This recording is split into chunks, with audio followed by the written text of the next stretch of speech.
हाँ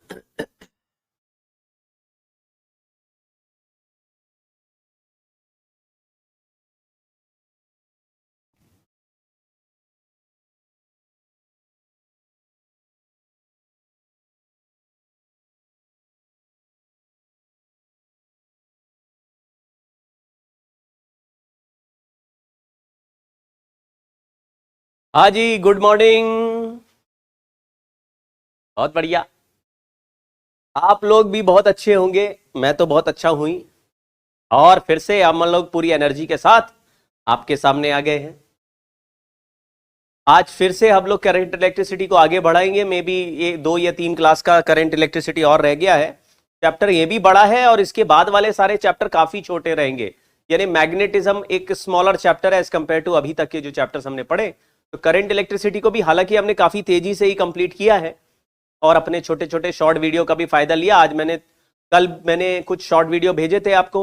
I hope आपने देख लिए होंगे। जिन्होंने नहीं देखे वो टेलीग्राम ग्रुप ज्वाइन कर लें। कुछ लोग मस्त हैं, अब ज्यादा टेंशन नहीं ले रहे हैं। अब उनको जो पढ़ाया गया वो पढ़ रहे हैं, नहीं पढ़ाया नहीं पढ़ रहे हैं और एक्स्ट्रा एफर्ट नहीं मार रहे हैं, वो भी ठीक है। लेकिन आप अगर एक्स्ट्रा एफर्ट मारेंगे और बिल्कुल आखिरी मोमेंट तक लड़ते रहेंगे, है ना। कई एक मूवी में मैंने डायलॉग सुना कि इससे फर्क नहीं पड़ता कि लड़ाई में इससे फर्क नहीं पड़ता कि पहला वार किसने किया, इससे फर्क पड़ता है कि पहले गिरा कौन। यानी कि अगर आप गिरेंगे नहीं तो आप जीतेंगे। आखिरी मोमेंट तक लड़ाई लड़नी है, आखिरी दिन तक पढ़ाई करनी है और फिर पढ़ते जाएंगे। हम जो रैंक डिजर्व करते हैं वो हमें मिल जाएगी। देखिए, लालच नहीं करना है, जितना हम डिजर्व करते हैं उससे ज्यादा नहीं मांगना है। अगर उससे ज्यादा अभी मांगा तो लाइफ में आगे नहीं मिलेगा।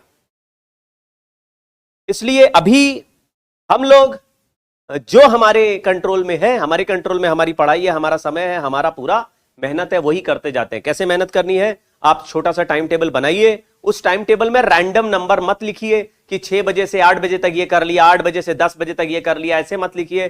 छोटे टाइम इंटरवल और बनाइए, half an hour, 15 minutes, 20 minutes, ऐसे टाइम इंटरवल बनाइए।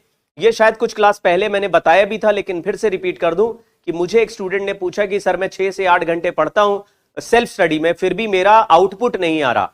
तो आउटपुट का मतलब है मैं उतने क्वेश्चंस कर पा रहा हूं जितने क्वेश्चंस मुझे 3 घंटे में करने चाहिए। 6 घंटे पढ़ने के बाद भी उतने ही सवाल मुझसे हो रहे हैं। अगर मैं देखता हूं कि मैंने कितना पढ़ लिया तो मुझे ऐसा लगता है मैंने कम पढ़ा है, जबकि 6-8 घंटे में बैठा रहा। तो उसका रीजन यह है कि साहब 2 घंटे फिजिक्स का मटेरियल लेके बैठ गए कि भाई हम 2 घंटे 6 बजे से 8 बजे तक फिजिक्स पढ़ेंगे, और 2 घंटे फिजिक्स पढ़ेंगे तो पहले पहले बड़ा रिलैक्स चल रहा है और आखिरी के 15 मिनट बड़ा तेजी से आपने पढ़ाई की। जैसे टेस्ट में भी ऐसे होता है। टेस्ट में शुरुआत में स्पीड स्लो होती है, एंड आते आते स्पीड बढ़ती है, लेकिन एंड आते आते इतने सवाल बच चुके होते हैं कि आपको लगता है यार स्पीड अगर शुरुआत से तेज होती तो अभी एंड आते आते काफी पेपर सॉल्व हो जाता है। तो आपको जो एंड में चाहिए वो शुरुआत से मान के चलना है। तो अगर आप शॉर्ट इंटरवल ऑफ टाइम के लिए क्वेश्चंस करेंगे, यानी कि अगर आप अपने से पूछें कि अभी हम फिजिक्स में क्या करना चाहते हैं, मतलब आप पढ़ने से पहले 5 मिनट अपने आप से पूछे ना अभी हम क्या पढ़ने वाले हैं। अगर आप कहेंगे नहीं जी हमको फिजिक्स पढ़ना है, तो फिजिक्स में क्या पढ़ना है, हमको डीपीपी करना है, तो डीपीपी कितनी देर करना है आप डिसाइड करेंगे ना। कोई बोलते सर हम 2 घंटे डीपीपी करते रहे, ये गलत किया। डीपीपी का टाइम इंटरवल 10 सवाल 12 सवाल है और 10-12 सवाल करने के लिए 20 मिनट से ज्यादा नहीं देने चाहिए। तो अगर मैं 20 मिनट में डीपीपी कंप्लीट करूंगा तो मुझे टाइम बचेगा ना। लेकिन सर 20 मिनट में तो मैं एक सवाल कर पाता हूं, वही तो गड़बड़ है। आप एक सवाल अगर 20 मिनट में कर रहे हैं तो आपको उसको शॉर्ट टाइम इंटरवल में करना। अगर नहीं हो रहा तो सोल्यूशन देखो, सॉल्व एग्जाम्पल और देखो। लेकिन आपको थोड़ा जल्दी ट्राई करना है। जब आप कोशिश करते रहेंगे तो आपको क्वेश्चन पढ़ने की भी स्पीड इंक्रीज होगी और करने की भी इंक्रीज होगी, सॉल्व करने की भी। लेकिन अगर आप जैसे कोई लोग इतने रिलैक्स होकर पढ़ते हैं, यह भी एक मिस्टेक है जो मैंने आपको पहले भी बताई कि आप सवाल एक बार में पढ़ के नहीं समझ रहे। आप एक ही क्वेश्चन को 4 या 5 बार पढ़ते हैं, उसके बाद आपका माइंड उसको ग्रास्प करता है, विच इज रॉन्ग। अगर आप एक बार में पढ़ के क्वेश्चन की पिक्चर बनाना स्टार्ट कर दें और सीखने लगे तो फिर सवाल में टाइम अपने आप कम लगेगा। पढ़ते पढ़ते ही सोल्यूशन सोचना है, पढ़ते पढ़ते ही करना है। क्वेश्चन सॉल्व करने की स्टार्ट पहली लाइन पढ़ते ही हो जानी चाहिए कि यह सवाल कहां जा रहा है, क्या इसका कोई फॉर्मूला हमने पढ़ा है, क्या उसका कोई तरीका हमने पढ़ा है। और पहले नोट्स रिवाइज कर लो फिर डीपीपी पढ़ो।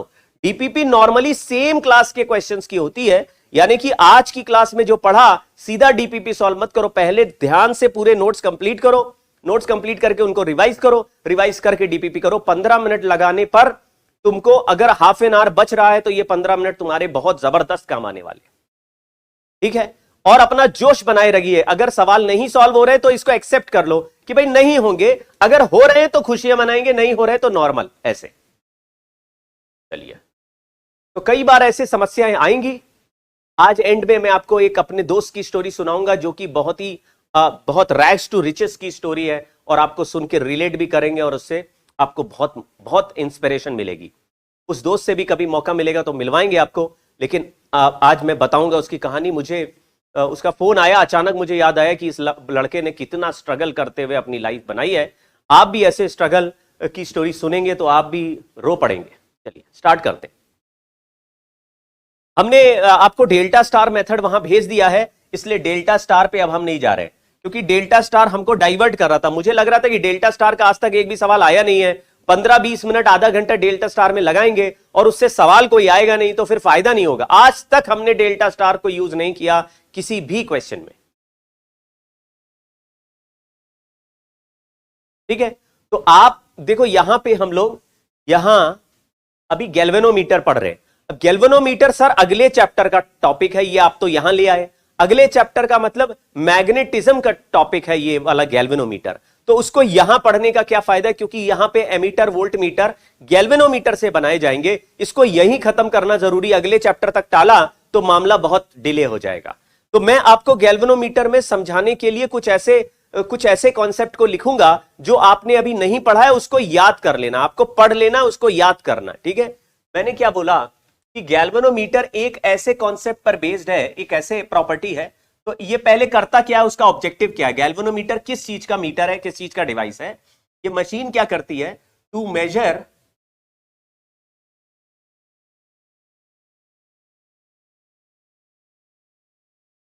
की जगह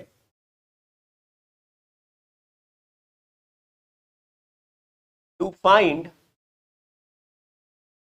presence and direction of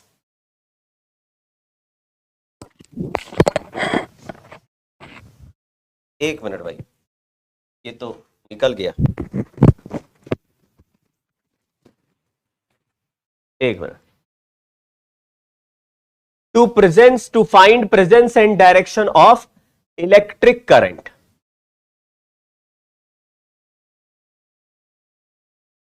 It can also measure small amount of current। अगर किसी सर्किट में यह पता लगाना है कि किसी भी सर्किट में यह पता लगाना है, किसी भी सर्किट में यह पता लगाना है कि अरे भाई, एक बच्चा पूछ रहा है कि क्या सर डेल्टा स्टार छोड़ दे। आप डेल्टा स्टार छोड़ना है छोड़ दो, लेकिन मैंने आपको एक वीडियो भेज दिया है 2 डेल्टा स्टार के, उस डेल्टा स्टार के वीडियो को देख लो भाई। अगर 1% नॉलेज आ गई एडवांस से पहले, अगर तैयारी रह गई एडवांस में आ सकता है सवाल कर लेना। क्योंकि delta star unbalance Wheatstone bridge type के या थोड़े अनबैलेंस टाइप के रैंडम सर्किट को अचानक बहुत आसान बनाता है, बहुत ही आसान। अगर आपने कल का एग्जांपल देखा होगा तो आपको लगा होगा Wheatstone bridge otherwise solve करना जब बैलेंस नहीं हो तो बहुत मुश्किल है, और डेल्टा स्टार लगाने के बाद बहुत ही आसान है, बहुत आसान। तो आपको अगर डेल्टा स्टार का यूज करना है तो कर सकते हो, छोड़ना है तो छोड़ दो, क्योंकि मेंस में डेल्टा स्टार यूज करने लायक सवाल नहीं आते, ठीक है। अब हमने क्या लिखा कि ये जो है करंट का डायरेक्शन और मैग्नीट्यूड बताने का काम करता है। मतलब कि ऐसा पता चलना है कि किसी भी सर्किट में करंट है कि नहीं, तो उसमें गैल्वेनोमीटर लगा दो। कैसे लगा दो, मान लीजिए कोई वायर चल रहा, मुझे पता लगाना है इसमें करंट है कि नहीं, तो एक आसान तरीका, वायर को छुओ, अगर झटका लगेगा तो करंट है, नहीं लगेगा तो नहीं है, वायर को छू लो। लेकिन सर अगर बहुत स्मॉल करंट हुआ तो झटका भी नहीं लगता है। लेकिन हम गैल्वेनोमीटर एक ऐसा डिवाइस बनाएंगे जो छोटे से छोटे करंट को भी मेजर करे। तो हम क्या करेंगे, इस वायर को बीच में से काट देंगे और ये वायर को एक गैल्वेनोमीटर से जोड़ देंगे। मतलब ये जो वायर है इसको यहां से ब्रेक किया और इसके दोनों टर्मिनल्स को, मतलब 2 एंड को इस गैल्वेनोमीटर से जोड़ दिया। तो जो करंट वायर में जा रहा था वो गैल्वेनोमीटर के अंदर से जाएगा, तो गैल्वेनोमीटर का कांटा यानी कि सुई यानी कि पॉइंटर ऐसा डिफ्लेक्ट हो जाएगा।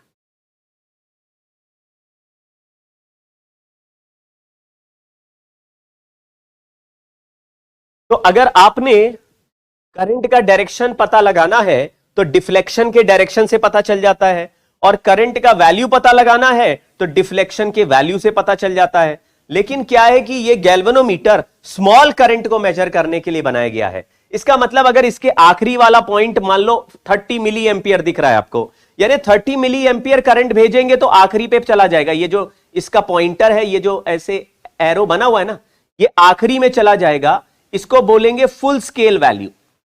अगर हमने 30 मिली एंपियर करंट भेज दिया तो लास्ट में चला जाएगा। तो सर अगर 40 मिली एंपियर भेज दे तो भी ये लास्ट तक ही जाएगा, क्योंकि इसके आगे तो जगह ही नहीं है जाने की। यहां पे ऐसे कुछ स्टॉपर जैसे लगे रहते हैं जो इस नीडल को आगे जाने नहीं देते।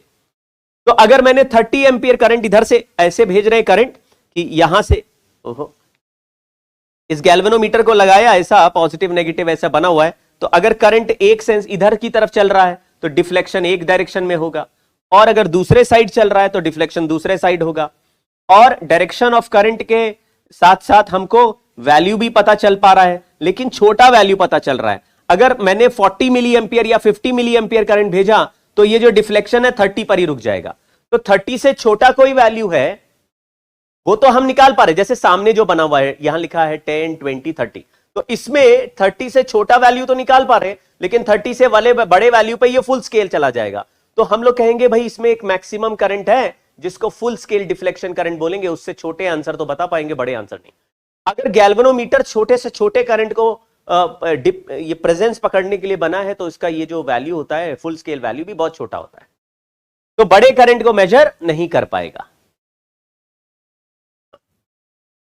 तो हमने कहा बनाते कैसे हैं? बनाने के लिए एक प्रिंसिपल है, यानी कि जो कॉन्सेप्ट है वो क्या है? प्रिंसिपल ये है कि इफ अ कॉइल यानी current carrying coil is kept in external magnetic field, बाहर से एक मैग्नेट लगा के मैग्नेटिक फील्ड बना लो, magnetic field,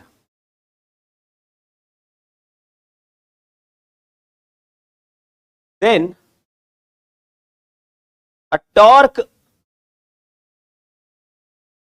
acts on it when current I is flown through the coil। अगर करंट फ्लो करोगे तो टॉर्क लगेगा, करंट नहीं फ्लो करोगे तो टॉर्क नहीं लगेगा। ये जो टॉर्क का फॉर्मूला है, ये फॉर्मूला मैं आपको बता देता हूं, ये कहां से आया ये नेक्स्ट चैप्टर में आएगा। इसको कहते हैं पीएमके, बाद में करेंगे। NIAB sin थीटा, ये टॉर्क का फॉर्मूला हो गया। ऐसा कॉइल रखेंगे कि थीटा 90 रहे तो हमारा जो टॉर्क का आंसर आ जाएगा वो NIAB आ जाएगा।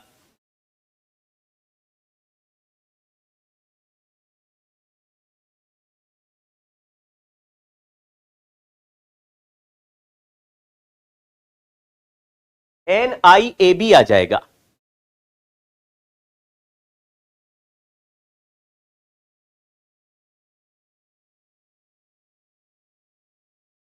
अब हमने कहा ये बनता कैसे है। मान लीजिए कोई सिलेंडर हमने ले लिया, ये कोर है, यानी कि ये आयरन का सिलेंडर है, और इसके ऊपर ऐसे मान लो एक वायर का फ्रेम लपेट दिया। ये देखो ऐसे वायर का फ्रेम लपेट दिया, ये हो गया हमारा कॉइल। इस कॉइल में करंट फ्लो कराएंगे और इस सिलेंडर को या कॉइल को हमने एक एक्सिस पे फिक्स कर दिया जिससे कि यह आराम से रोटेट हो पाए। इसके ऊपर हमने एक स्प्रिंग लगा दिया है जिससे कि यह रोटेट हो, तो स्प्रिंग इसको रोटेशन से रोके। और इसके चारों तरफ हमने एक मैग्नेट लगा दिया है, जो मैग्नेट हमको नॉर्थ पोल और साउथ पोल प्रोवाइड करेगा। ऐसे मैग्नेट लगा दिया।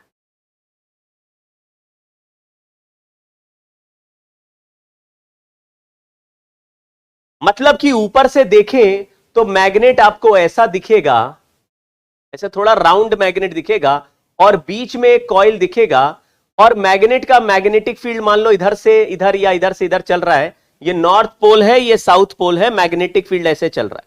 और इसमें जो कॉइल है उसको भी ऐसे लपेटा है कि कॉइल के प्लेन के साथ कोइंसाइड करेगा। कॉइल का जो वेक्टर होता है एरिया, वो कॉइल के प्लेन के परपेंडिकुलर होता है, तो एरिया और मैग्नेटिक फील्ड के बीच में एंगल 90 डिग्री बन रहा है।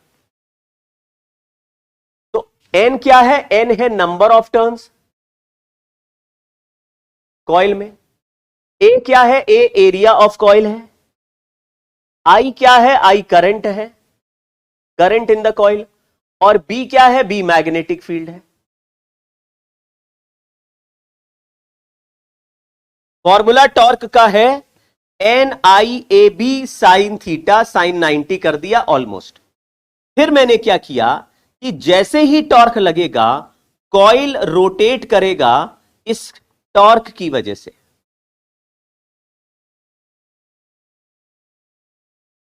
और टॉर्क जैसे ही रोटेट कराएगा वैसे ही यहां पे स्प्रिंग लगा है, ये स्प्रिंग लगा है जो टाइट हो जाएगा।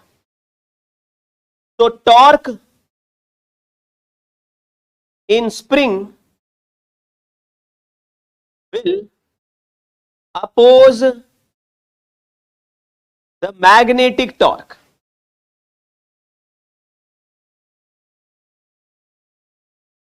अगर कॉइल कुछ थीटा एंगल घूम के रुक गया तो स्प्रिंग का टॉर्क है, स्प्रिंग का टॉर्क वो के थीटा है, और जो इसका टॉर्क है वो एन आई ए बी है। यानी कि ये कॉइल हल्का सा ऐसे रोटेट होगा और स्प्रिंग टाइट होके इसको रोक देगा। तो जहां पर दोनों टॉर्क बैलेंस हो जाएंगे, स्प्रिंग के टॉर्क का फॉर्मूला जैसे स्प्रिंग के फोर्स का फॉर्मूला के एक्स होता है, वैसे ही स्प्रिंग के टॉर्क का फॉर्मूला के थीटा, यानी कि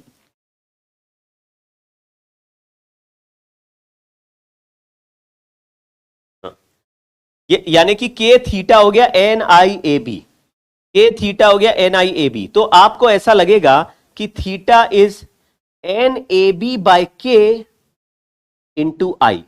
ये हमारा फॉर्मूला बन गया है। इसी को बोल रहे हैं कि जितना ज्यादा करंट भेजेंगे उतना ज्यादा कॉइल डिफ्लेक्ट होगा। ये एंगल ऑफ डिफ्लेक्शन है और ये कॉइल का डिफ्लेक्शन है। इसी कॉइल में मैंने ऐसा पॉइंटर लगा दिया, यानी कि ऐसी सुई लगा दी और इसके ऊपर स्केल बना दिया। तो जैसे ही करंट फ्लो करेंगे कॉइल में, वैसे ही कॉइल मैग्नेटिक फील्ड में रखा है तो रोटेट होगा। जैसे ही रोटेट होगा ये डिफ्लेक्शन दिखने लगेगा, और डिफ्लेक्शन दिखते ही आपको ये के थीटा ऐसा बैलेंस होते हुए नजर आएगा। अगर करंट डबल कर देंगे तो थीटा डबल हो जाएगा, करंट ट्रिपल कर देंगे तो थीटा ट्रिपल हो जाएगा।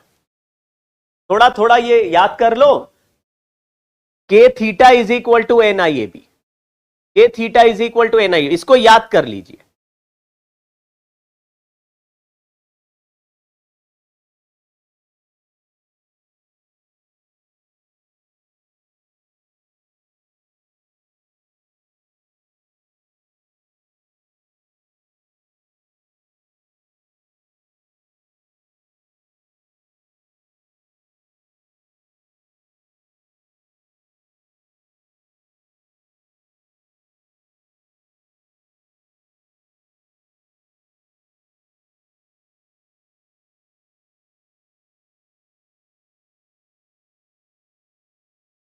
गैल्वेनोमीटर के बारे में आप अगर ज्यादा सवाल पूछना चाहते हैं तो मैं सजेस्ट करूंगा आप एक बार एनसीईआरटी से गैल्वेनोमीटर पढ़ लीजिए। मैग्नेटिज्म वाले चैप्टर में गैल्वेनोमीटर के बारे में इंफॉर्मेशन है। आप एक बार खुद पढ़ लो, जो आप लिख रहे हो उसके सारे जवाब आ जाएंगे। मैंने बोला कि अगर कोई कॉइल को मैग्नेटिक फील्ड में रखोगे और उसमें करंट आई भेजोगे तो मैग्नेटिक फील्ड की वजह से एक टॉर्क लगता, पहले तो इसको मान लो। समझ नहीं आया? ये कोई ऑप्शन नहीं है आपके पास। अगर किसी कॉइल में करंट भेजेंगे तो उसमें मैग्नेटिक फील्ड टॉर्क लगाएगा, उसको घुमाने की कोशिश करेगा। इसको पहले एक्सेप्ट कर लीजिए, एक्सेप्ट करो, पहले एक्सेप्ट करो, मानो कि हां ऐसा होता है। हां चलो मान लिया होता है। फिर मैंने कहा जैसे कॉइल को घुमाने के लिए मैग्नेटिक फील्ड टॉर्क लगाएगा, वैसे ही एक स्प्रिंग मैंने लगा रखा है, जो जैसे किसी स्प्रिंग को ऐसे ट्विस्ट करो तो स्प्रिंग टाइट हो जाता, खींचने पर भी टाइट होता है। ऐसे ट्विस्ट करिए। आज अभी पेन से स्प्रिंग निकाल लो और उस स्प्रिंग को दोनों हाथ से पकड़ के ऐसे ट्विस्ट करो, जैसे कपड़ा निचोड़ते हैं ना, वैसे ट्विस्ट करो और फिर छोड़ दो, तो ऐसा लगेगा स्प्रिंग वापस खुल रहा है। इसका मतलब यह हुआ कि अभी जब टॉर्क लगाएगा मैग्नेटिक फील्ड, तो स्प्रिंग टाइट होके उसके टॉर्क को रोकेगा, कहेगा भी कहां जा रहे हो, तुम तो यहीं रहो ना। तो अगर एक टॉर्क लगा 5 न्यूटन मीटर का, तो इतना ट्विस्ट हो जाएगा कि स्प्रिंग भी 5 न्यूटन मीटर लगा दे और वहां पे 5 से 5 बैलेंस हो जाएंगे। तो स्प्रिंग के टॉर्क का फॉर्मूला, जैसे स्प्रिंग फोर्स का फॉर्मूला kx होता है, वैसे ही टॉर्क का फॉर्मूला k थीटा हो गया। ये k थीटा को हमने NIAB के इक्वल कर लिया। फिर हमारे थीटा का आंसर NAB/K × I आ गया। अब हमको यह दिख रहा है कि इसका मतलब है करंट फ्लो करने से ये कॉइल डिफ्लेक्ट होगा। अगर कॉइल में एक पॉइंटर या नीडल लगा दे तो वो नीडल भी डिफ्लेक्ट होगा और थोड़ा डिफ्लेक्ट होके रुक जाएगा, थोड़ा डिफ्लेक्ट होके रुक जाएगा। तो जहां रुक जाएगा उसके हिसाब से मुझे या तो करंट का वैल्यू आ जाएगा, कम से कम ये तो आ ही जाएगा कि करंट है या नहीं, ये भी आ जाएगा कि करंट अपोजिट में। जैसे एक बच्चा पूछ रहा है क्या ज्यादा ह्यूज अमाउंट ऑफ करंट भेजने से गैल्वेनोमीटर डैमेज हो जाता है? ऑब्वियसली किसी भी नॉर्मल वायर में नॉर्मल कॉइल से बना है, अगर बहुत ह्यूज अमाउंट ऑफ करंट भेजोगे तो कॉइल खराब हो जाता है, जल सकता है। लेकिन ये सब थियोरेटिकल बातें यहां क्यों डिस्कस कर रहे हैं? अगर आपको इसके ये गैल्वेनोमीटर में क्या फर्क पड़ेगा ह्यूज अमाउंट ऑफ करंट का, हम गैल्वेनोमीटर में टॉर्क क्यों ले रहे हैं, स्प्रिंग कैसे लगा हुआ है, अगर इन सब चीजों को आपको ध्यान से समझना है तो एक बार आप एनसीईआरटी से इसका थ्योरी पढ़ लेना। मैंने भी आज आपको थ्योरी भेजा, उसको पढ़ लेना। तो इस यहां पे हम केवल काम की बात कर रहे हैं, थीटा इक्वल टू NAB/I, जिससे न्यूमेरिकल क्वेश्चन सॉल्व हो, ज्यादा कहानीबाजी नहीं कर रहे हैं ना। तो θ/I का वैल्यू आया NAB/K। इस θ/I के टर्म को कहते हैं करंट सेंसिटिविटी। नाम याद रखना, सवाल पूछा जा सकता है कि करंट सेंसिटिविटी K को डबल करने से क्या हो जाएगी। आपको बोलेंगे करंट सेंसिटिविटी का वैल्यू आ रहा है NAB/K, तो K को डबल करने से हाफ हो जाएगी, ऐसा सवाल पूछा जा सकता है। फिर मैंने क्या किया कि थीटा को रेजिस्टेंस ऑफ कॉइल से डिवाइड कर दिया। इसको देखो R से डिवाइड कर दिया, इसी को इक्वल टू NAB/KR, इधर भी डिवाइड कर दिया। तो हमने कहा IR होता है वोल्टेज, तो ये टर्म आ गया θ/V और इसको लिख दिया NAB/KR। R resistance of coil है, हम लोग इस टर्म को, इस θ/V को कौन सा सेंसिटिविटी कहेंगे? Voltage sensitivity.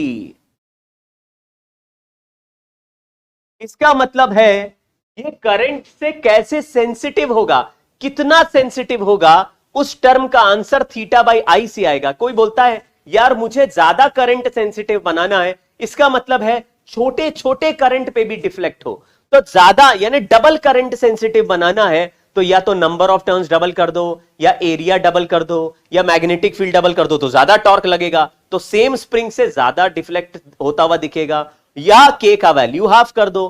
कहने का मतलब यह है कि NAB/K का वैल्यू ही आपको करंट सेंसिटिव बनाता है गैल्वेनोमीटर को।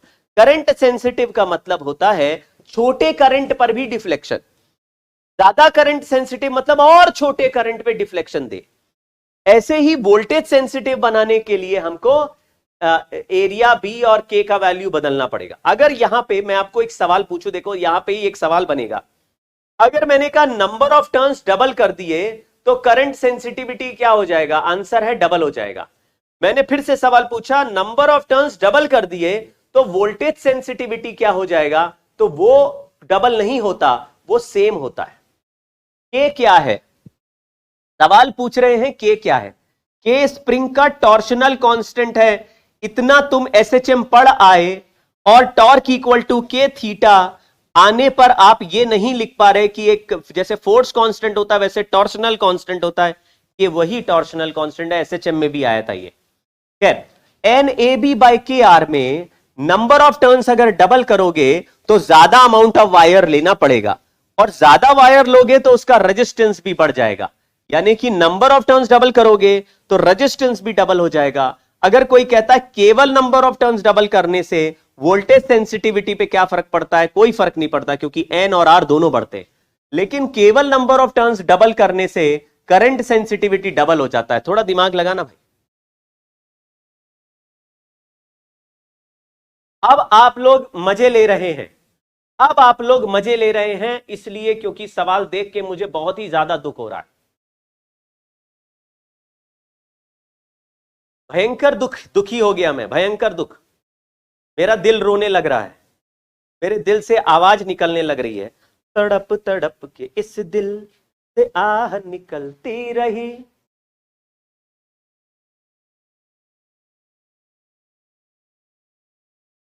बहुत सैड सॉन्ग चल रहे हैं दिल में, एकदम सैड सॉन्ग, सैड। जिए तो जिए कैसे, आए ऐसे में।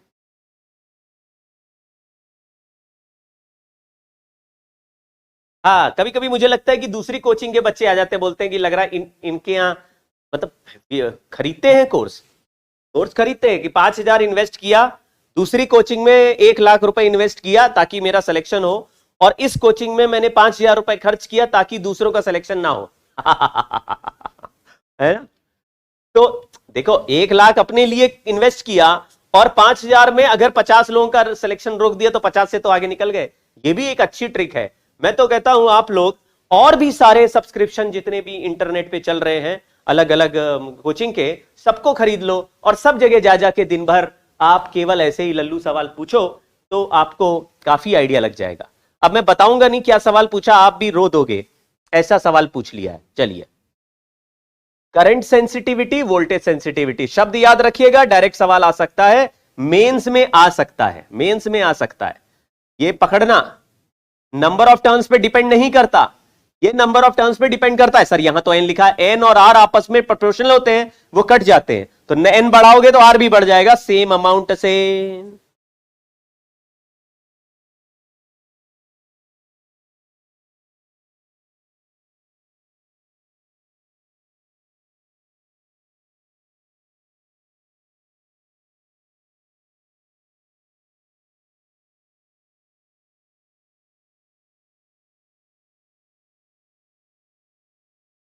चलो अब आगे बढ़ते हैं और लिखते हैं कन्वर्जन, नहीं ऐसे कर देते हैं। हाँ, यहां लिख देता हूं अब मैं नया हेडिंग, एमीटर। गैल्वेनोमीटर की बात कर ली, अब गैल्वेनोमीटर को कन्वर्ट करेंगे एमीटर में, लेकिन पहले एमीटर होता क्या है वो समझ लो। एमीटर का सिंबल ए लगाएंगे, सीरीज में कनेक्ट करेंगे और ये करंट मेजर करेगा, to measure any amount of current. Sir galvanometer भी तो करंट मेजर करता था, नहीं रे, गैल्वेनोमीटर तो छोटा छोटा करंट मेजर करता था, बिल्कुल लल्लू। यानी गैल्वेनोमीटर मिली एम्पियर का होगा, हमारे सर्किट में मिली एम्पियर से ज्यादा करंट चल रहा होगा, एम्पियर में चल रहा होगा, तो क्या फिर गैल्वेनोमीटर कैसे लाएंगे? गैल्वेनोमीटर लगाएंगे तो फुल स्केल डिफ्लेक्शन हो जाएगा। एक चीज और लिखता हूं यहां पे, मान लो कि एक गैल्वेनोमीटर मेरे पास है जिसमें आईजी करंट भेजने से इसका फुल स्केल डिफ्लेक्शन हो जाता है, यानी यहां लिखा IG is full scale deflection current.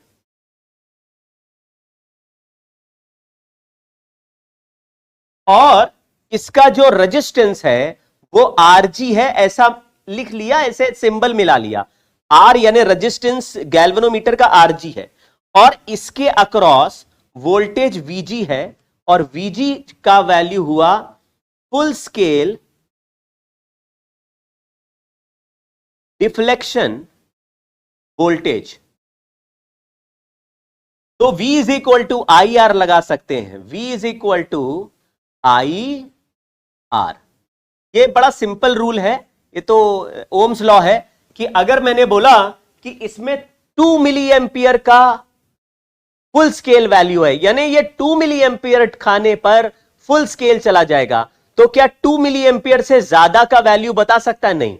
1 milli ampere का बता सकता है क्या? हाँ, वो बता सकता है, क्योंकि अगर मान लो इसके अंदर 100 डिवीजन है और 2 मिली एम्पियर भेजने पर 100 वाले नंबर पे 100 वाले नंबर तक चला जाता है, तो 1 मिली एम्पियर भेजेंगे तो 50 डिवीजन तक जाएगा।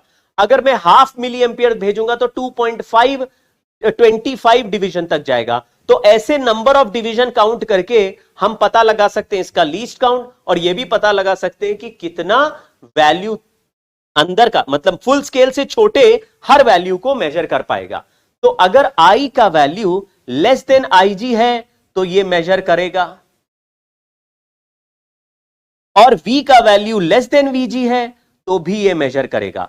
लेकिन I ग्रेटर देन IG और V ग्रेटर देन VG के वैल्यूज को ये मेजर नहीं कर पाएगा, क्योंकि जब ज्यादा करंट भी भेजोगे तो भी फुल स्केल ही होगा। क्या ये काम समझ में आ गया?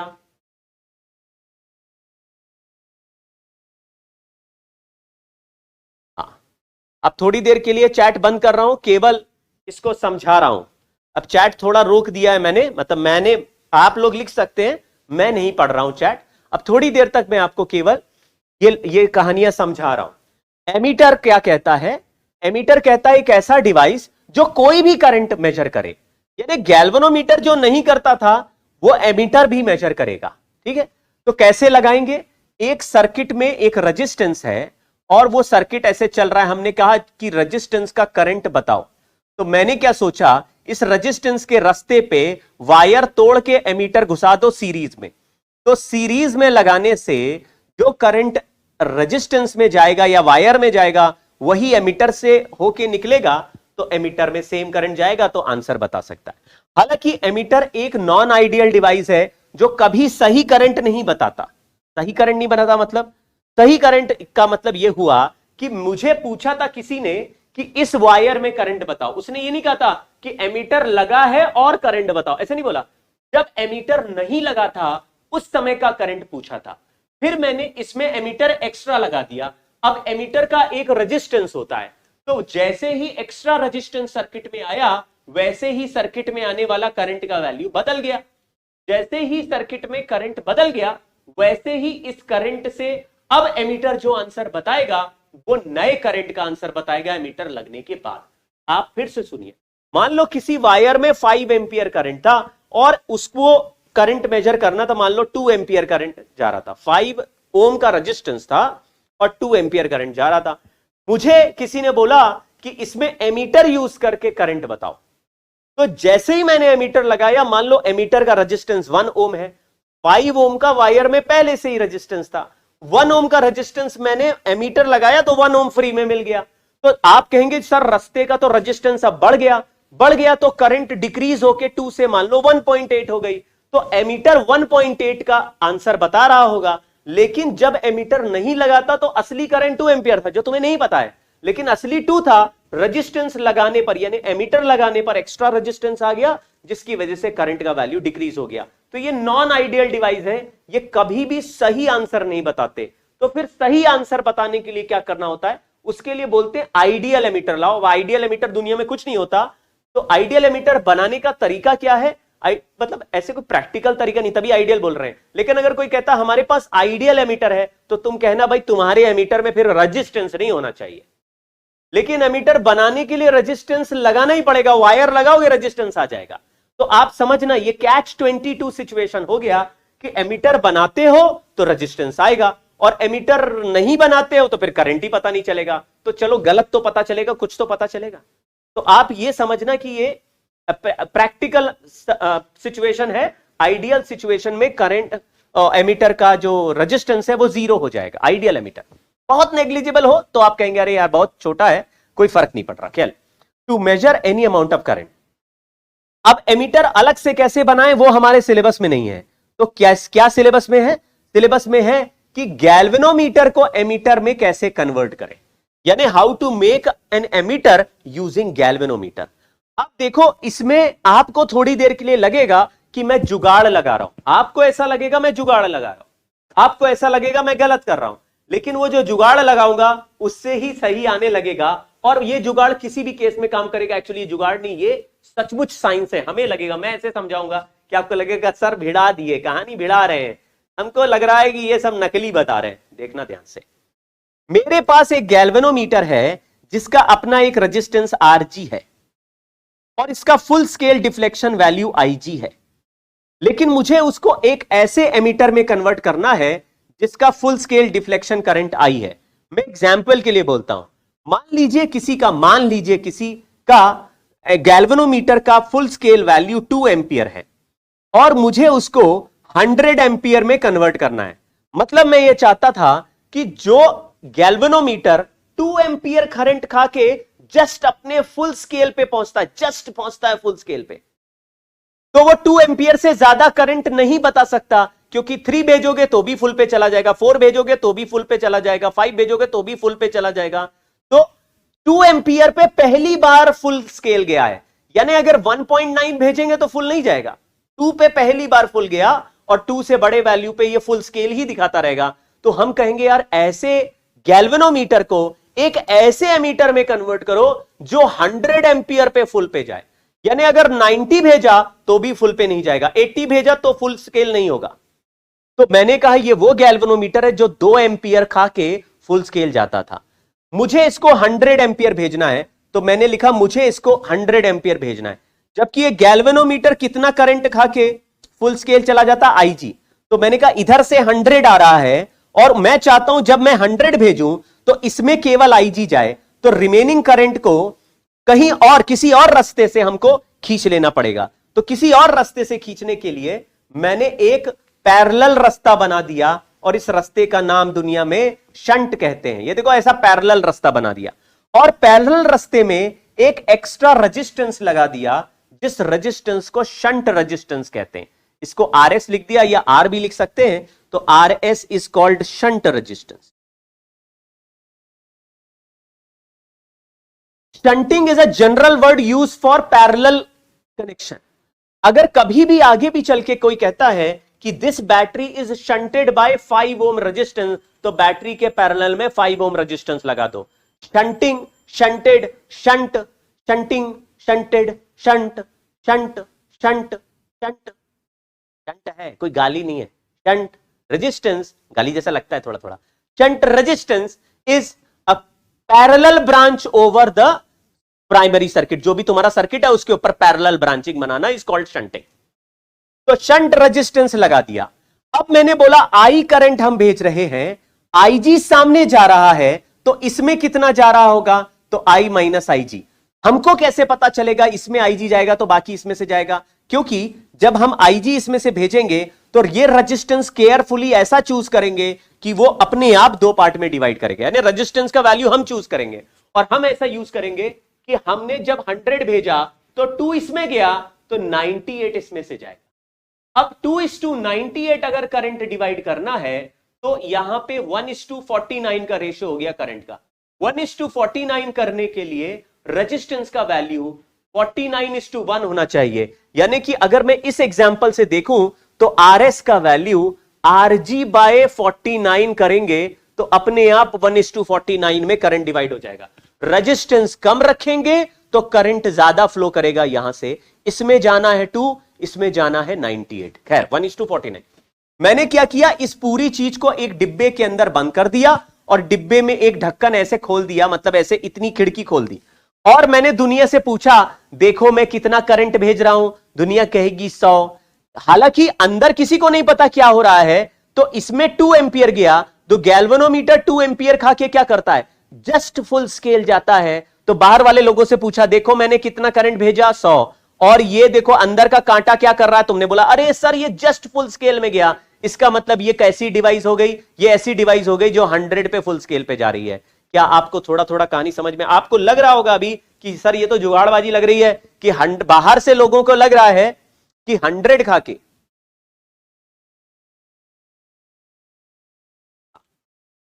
सीरीज में नहीं लगा सकते शंट रेजिस्टेंस को। Shunting is parallel alternative path. बिल्कुल सही जवाब। तो ये पूरा ढक्कन बंद है, डिब्बा बंद, डिब्बे के अंदर इतनी खिड़की है, इस खिड़की में फुल स्केल डिफ्लेक्शन आ रहा है। कितना करंट खा के आ रहा, आई करंट का एम्पियर एमीटर बन गया।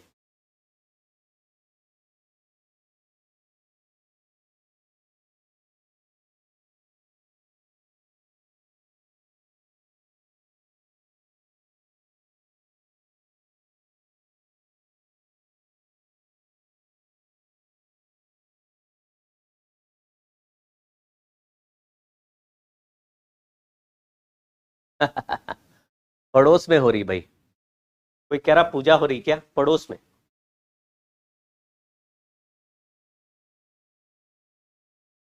चलिए, मैंने जो एग्जाम्पल लिया था उसके हिसाब से बता रहा हूं। देखो, मैंने भेजा 100, इसमें गया 2, तो बाकी कहां से गया लल्ला? सर, अगर 100 में से 2 इधर जाएगा तो 100 में से 2 माइनस कर देंगे तो इधर के लिए बचेगा 50। गधे, डिवाइड थोड़े ना करना है, 2 माइनस करना है। यहां बचा 98। तो अगर इसमें 2 जाए और इसमें 98 जाए तो रेशियो क्या हो गया?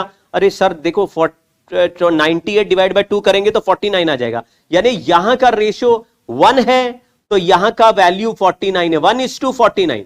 तो इसका रेजिस्टेंस आरजी मान लो मुझे मालूम है, तो ये रेजिस्टेंस आरएस का वैल्यू कितने टाइम्स हो जाएगा? RG by 49। थोड़ा थोड़ा समझने की कोशिश करो यार।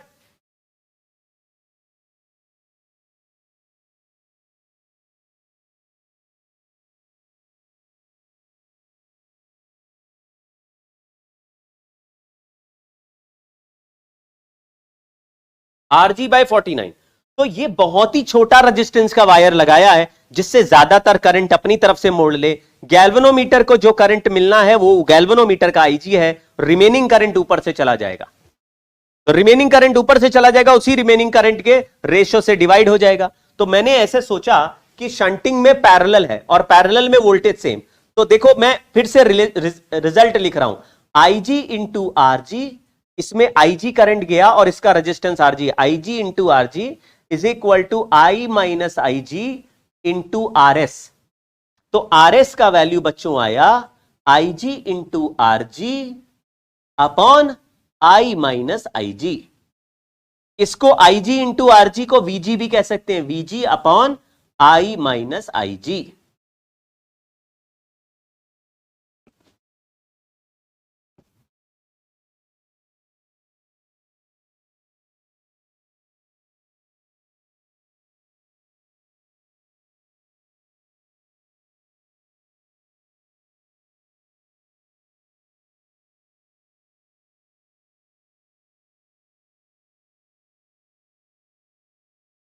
एक बच्चे का डाउट है, फिजिक्स से रिलेटेड बहुत ही सीरियस डाउट पूछा है और वो डाउट देख के मेरे आंखों में आंसू आ गए कि कैसा डाउट आया। पूछ रहा है, सर आपकी शादी हो गई क्या? देखिए आप, फिजिक्स से कितना शानदार डाउट आया, सर आपकी शादी हो गई क्या? वाह वाह, क्या डाउट है। ऐसे फिजिक्स के डाउट सुन के बड़ा मेरे अंदर का इंसान रोने लगता है, कहता है कि वाह, ऐसे मिले शागिर्द। चलो, ऐसा डाउट आया, इस डाउट को एंटरटेन नहीं किया जाएगा। V G upon I minus I जी, क्या बात कर रहे हो? आजकल सोशल मीडिया के जमाने में जब इतनी आसानी से साइबर स्टॉकिंग होती है, उस समय यह सवाल पूछने का क्या मतलब है? जाओ स्टॉक करो, देखो क्या है। R S is V G upon I minus I G. ये याद कर लेना है, नहीं याद करना तो आपको ये याद कर लेना है कि पैरेलल में वोल्टेज सेम होता है तो दोनों का वोल्टेज इक्वल कर दो, आंसर आ जाएगा। ठीक है। अब मैंने कहा क्योंकि एमीटर बना है दो रेजिस्टेंस मिला के, तो इनका effective resistance R S R G upon R S plus R G हो जाएगा। इसको कुछ याद नहीं करना है, लेकिन आपको भी दिख रहा है कि गैल्वेनोमीटर मतलब एक आरजी नाम का रेजिस्टेंस है और एक शंट लगा है विच इज आर एस नाम का रेजिस्टेंस, ये दोनों पैरेलल में है, तो एमीटर का टोटल रेजिस्टेंस हो जाएगा। आइडियल एमीटर में आर ए का वैल्यू 0 हो जाएगा, यानी कि उसमें कोई टेंशन ही नहीं है, वो कितना भी करंट बता सकता है, लेकिन आइडियल एमीटर होता नहीं है। बट किसी सवाल में अगर रेजिस्टेंस ऑफ एमीटर नहीं दिया होगा तो आपको उसको आइडियल एमीटर मान के कर लेना है।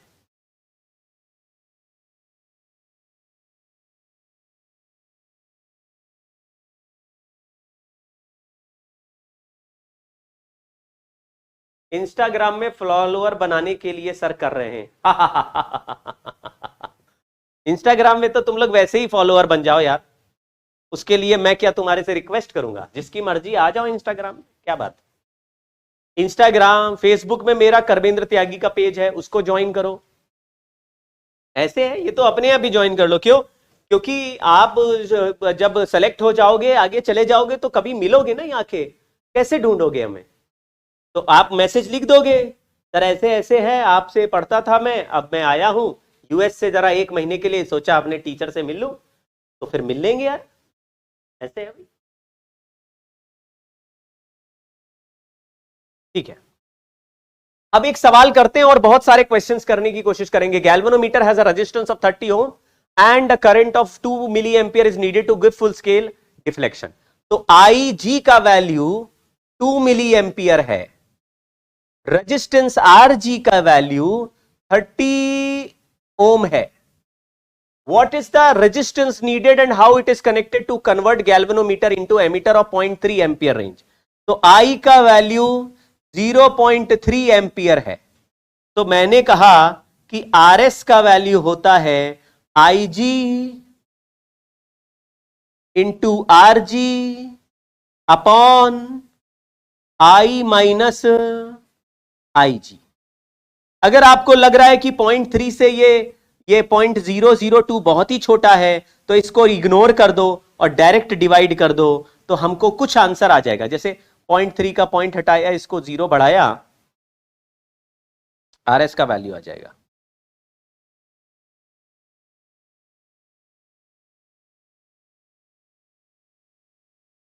तो 2 इंटू 10 का पावर -1, यानी कि अप्रोक्सीमेटली बना दिया इसको, टेंडिंग टू, मतलब ये छोटा कर लिया, मान लिया, तो 0.2 ओम आ जाएगा।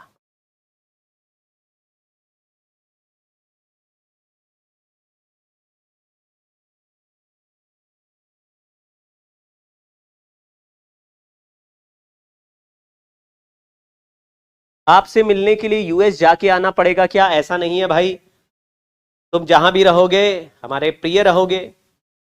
प्रदीप सर कह रहे हैं कि अच्छी रैंक आनी चाहिए, प्रदीप सर की डिमांड सही है, मेरी भी डिमांड यही है कि अच्छी रैंक आनी चाहिए, लेकिन मुझसे मिलने के लिए कोई रैंक वैंक ये सब लालच नहीं है। अच्छा कॉलेज में कोई भी आपके पसंदीदा चीज आप पढ़ रहे होंगे, आप खुश होंगे, मैं खुश हूं, आप आइए मिलिए। जिसकी रैंक खराब भी आएगी वो भी मिले। रैंक खराब आने का मतलब ये नहीं कि आप खराब, कोई भी खराब इंसान हो गया। हाँ, अच्छी रैंक आएगी तो आपको ज्यादा खुशी होगी, हम तो खुश हैं। ये होमवर्क है भाई, अपने आप करो।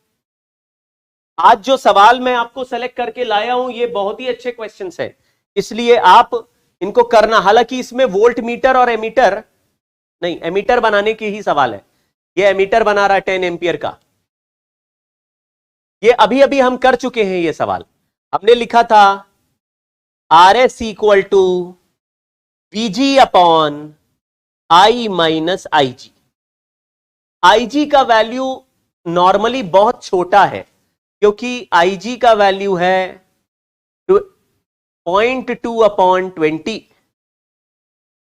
ये 0 हटाया, यहां पे बढ़ाया, 2 से 2 काटा, 10 का पावर -2, तो वीजी का वैल्यू आया 0.2 डिवाइडेड बाय आई का वैल्यू है 10 एम्पियर। 10 एम्पियर में 10 का पावर -2 माइनस करेंगे तो ये बहुत ही छोटा नंबर है, सीधा डिवाइड कर लो, तो 0.02 ओम आ गया आरएस का वैल्यू।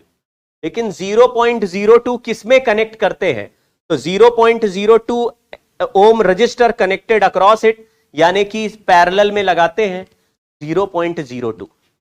तो इसी तरह का सवाल हुआ, आप खुद सॉल्व कीजिए, ये भी आप होमवर्क में सॉल्व कर लीजिए। अब पहला वाला तो मैंने बता ही दिया, तो वो तो होमवर्क नहीं रहा, ये होमवर्क है, इसको सॉल्व कर लो। अब आगे लिखो वोल्ट मीटर। वोल्ट मीटर है टू मेजर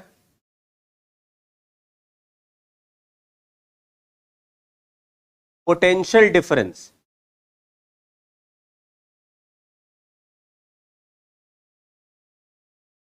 ये भी नॉन आइडियल डिवाइस है, असली आंसर नहीं बताता। वोल्ट मीटर लेकिन लगाते हैं पैरेलल में उस जगह पर जहां पोटेंशियल डिफरेंस पूछा है। मान लो किसी सर्किट के 2 पॉइंट P और Q के बीच में पोटेंशियल डिफरेंस पूछा है, तो एक पॉइंट को P से और दूसरे पॉइंट को Q से पोटेंशियल डिफरेंस वाले टर्मिनल्स के अक्रॉस जोड़ देंगे, तो पोटेंशियल वोल्ट मीटर लगाया जाएगा पैरेलल में।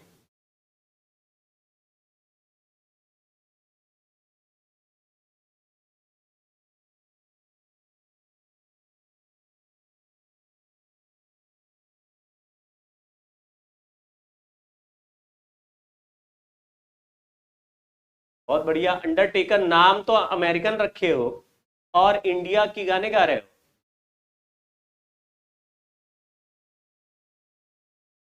अंडरटेकर लिख रहे हैं, हम इंडिया को आगे बढ़ाएंगे, नाम अंडरटेकर है, हम बोल रहे हम इंडिया को आगे बढ़ाएंगे, क्या बात। चलिए, हाँ, अब क्या लिखा कि कैसे बनाते हैं conversion of galvanometer into volt meter. करना क्या है, हमने सोचा कि गैल्वेनोमीटर एक ऐसा डिवाइस है जो वीजी वोल्टेज पे पूरा फुल स्केल आ जाता है। कहने का मतलब है कि मान लीजिए मेरे पास एक गैल्वेनोमीटर ऐसा है जो 2 वोल्ट का वोल्टेज लगाने पर, 2 वोल्ट लगाने पर फुल स्केल चला जाता है। मैंने कहा ऐसा वोल्टेज का डिवाइस बनाना है जो 100 वोल्ट लगाने पर फुल स्केल जाए। तो उसके लिए क्या किया, एक सीरीज में एक्स्ट्रा रेजिस्टेंस लगा दिया आर। सीरीज वाले को शंट नहीं कहते, और यहां से यहां तक के डिवाइस को वोल्ट मीटर बोलने लगे। अब इसको पूरे को एक डिब्बे में बंद कर दो और यहां से खिड़की काट दो। आप कहोगे देखो मैंने यहां से यहां तक पूरा वोल्टेज लगाया V, और खिड़की में जो डिफ्लेक्शन आ रहा फुल स्केल आ रहा है, इसका मतलब ये ऐसा डिवाइस है जो V वोल्टेज लगाने पर फुल स्केल गया। लेकिन आप कह रहे हैं कि अगर ये 100 वोल्ट लगाने पर फुल स्केल गया है तो 100 में से इसको 2 वोल्ट ही मिला है और बाकी 98 वोल्ट इसको मिल गया।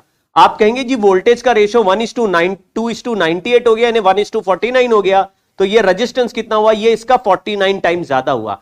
तो इसमें जो आर रेजिस्टेंस है वो गैल्वेनोमीटर से बड़ा रेजिस्टेंस लगाना पड़ता है, तो ज्यादा वोल्टेज अपने ऊपर ले लेता है। एक बार फिर समझाता हूं। एक गैल्वेनोमीटर था जिसपे अगर 2 वोल्ट की बैटरी लगा दो तो फुल स्केल हो जाएगा। अगर 3 वोल्ट की बैटरी लगा दो तो फुल स्केल पहले ही हो चुका है, अब कुछ नहीं बताएगा। अगर 1 वोल्ट की बैटरी लगा दो तो आधा फुल स्केल जाएगा, आधा of full scale, half of full scale. तो हाफ ऑफ फुल स्केल जाएगा तो तुम कहोगे यार 2 वोल्ट पे फुल स्केल था, हाफ ऑफ फुल स्केल यानी कि जो बैटरी लगाई है वो 1 वोल्ट की है। तो आप 2 वोल्ट से छोटा मेजर कर सकते हो, 2 से बड़ा मेजर नहीं कर सकते। कोई कह रहा है हम चाहते हैं कि ये 100 वोल्ट की बैटरी भी मेजर कर पाए, 100 भी करे, 90 भी करे, 80 भी करे, लेकिन 100 से ज्यादा ना करे। तो 100 पे फुल स्केल हो जाएगी।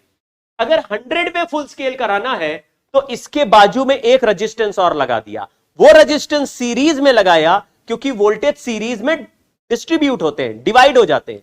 तो वोल्टेज लगाया V, इसको मिला VG, इसको मिलेगा V माइनस VG, और सीरीज में लगाने की वजह से करंट सेम होगा। तो ये जो R रेजिस्टेंस है ये हमेशा सीरीज में लगाएंगे, तब जाके ये कन्वर्ट होगा वोल्ट मीटर में।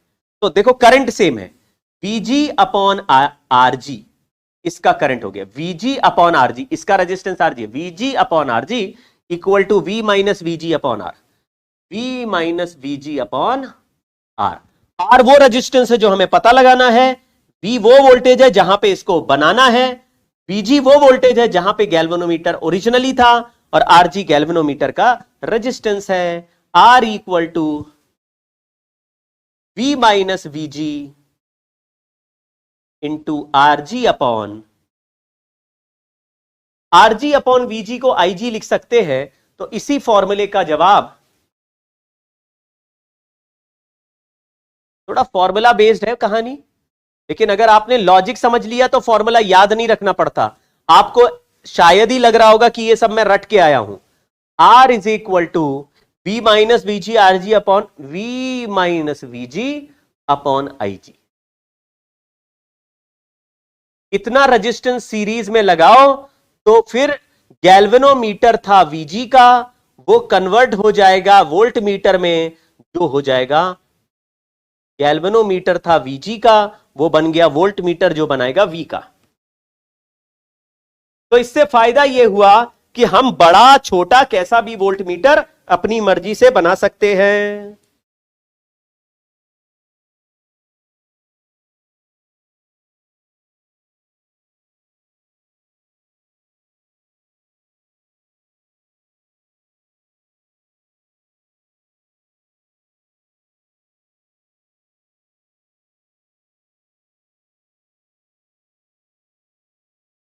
देखो अभी एक बच्चे का सवाल है कि हम लोग को PYQ वाले पेपर्स टाइम मतलब फुल पेपर टाइम के साथ कब से करने स्टार्ट करने। मुझे लगता है फरवरी एंड तक आते आते आपका सिलेबस 80-90% तीनों सब्जेक्ट में हो चुका होगा फरवरी एंड तक। तो फरवरी से आप अपना स्टार्ट कर दीजिए फुल 3 घंटे का पेपर विथ 75 क्वेश्चंस। तब तक हम लोग भी फुल टेस्ट आपको देने लायक हो जाएंगे। नहीं तो तमाम वेबसाइट्स ऐसी हैं और तमाम ऐसे चैनल पोर्टल्स हैं, कुछ हम ही बता देंगे, जहां पे फुल टेस्ट अवेलेबल होते हैं। या मुझसे बोलोगे मैं ही कुछ 10-15 फुल टेस्ट भेज दूंगा, लेकिन शर्त यह है कि पहले 80% सिलेबस हो जाने दो। तो तब जब फुल टेस्ट दोगे तो उसमें 10-20% तुमको जो नहीं आता होगा उसको छोड़ देने पर या उसका अटेम्प्ट नहीं लेने पर दुख नहीं होगा। आप फरवरी एंड से फुल टेस्ट की प्रैक्टिस करने लगना, लेकिन देना पूरे सीरियसली 3 घंटे बैठ के फुल टेस्ट की तैयारी करना। ऐसे नहीं सर आता ही था, मैंने 50% आता था, मैंने 2 घंटे में टेस्ट कंप्लीट कर लिया और छोड़ दिया। ना ना ना, इवन इफ नहीं आता हो तो भी 3 घंटे तक फाइट मारते रहेंगे टेस्ट की, जो कि एग्जाम में होता है। छोड़ना नहीं है, जो सवाल नहीं भी आता उसको भी ट्राई करते रहेंगे। ठीक है, चलिए अब फटाफट ये सवाल, अब देखो वोल्ट मीटर के सवाल सॉल्व नहीं कर रहे, फॉर्मूला बेस्ड है, आप खुद करना। लेकिन इसमें 1-2 सवाल मैं आपको नेक्स्ट क्लास में या तो बताऊंगा या फिर मतलब आपको घर से भेज दूंगा इसका सॉल्यूशन। नया है, ये इंपॉर्टेंट है।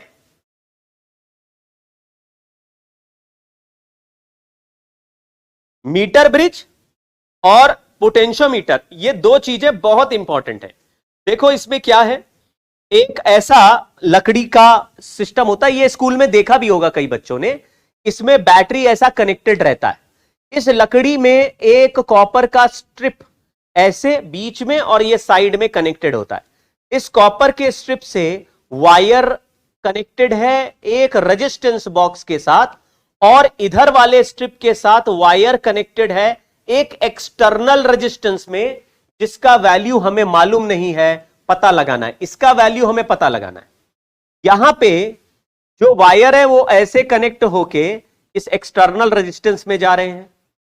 बीच में गैल्वेनोमीटर लगा हुआ है जो वैल्यू बता रहा है।